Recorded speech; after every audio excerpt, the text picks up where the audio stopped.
ఈ మధ్య కాలంలో చాలామంది యువత రోప్ జంపింగ్ చేయడానికి ఇంట్రెస్ట్ చూపిస్తూ ఉన్నారనమాట. ఇలాంటి తరుణంలో బ్రెజిల్‌లో ఒక ఘోర ప్రమాదం చోటు చేసుకుంది. దాని గురించి ఆల్మోస్ట్ అందరికీ తెలిసే ఉంటుంది. ఎందుకంటే దానికి సంబంధించిన వీడియోలు కూడా సోషల్ మీడియా మాధ్యమాల్లో వైరల్ అయిపోతూ ఉన్నాయన్నమాట. ఒక 21 ఏళ్ల యువతి రోప్ జంపింగ్ చేయాలని చెప్పేసి తన కాబోయే భర్తతో కలిసి బ్రెజిల్‌లోని స్కెల్టన్ బ్రిడ్జ్ దగ్గరికైతే వచ్చిందనమాట. అయితే ఈ రోప్ జంపింగ్ నిర్వహిస్తున్న నిర్వాహకులు ఆ యువతికి సేఫ్టీ రోప్ కట్టామని అనుకున్నారో లేకపోతే కావాలని కట్టలేదో అది మాత్రం క్లారిటీ లేదు. కానీ ఆ సేఫ్టీ రోప్ కట్టకుండా ఆ యువతిని ఆ బ్రిడ్జ్ పై నుండి కిందకి దూకించేశారనమాట. అంతే 40 మీటర్ల ఎత్తు నుంచి కింద పడి అత్యంత ఘోరంగా ఆ యువతి చనిపోవడం జరిగింది. అయితే ఆ యువతి బతికే ఛాన్సెస్ ఉంటాయి ఏమో అని చెప్పేసి పైనున్న వాళ్ళు హుటాహుటిన కిందకెళ్ళి సిపిఆర్ చేసే ప్రయత్నం చేశారు. కానీ ఫలితం లేదు.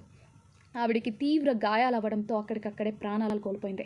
అయితే ఈ సంఘటన మొత్తం కూడా కళ్ళారా చూసిన తన కాబోయే భర్త కళ్ళు తిరిగి కింద కూడా పడిపోయాడనమాట.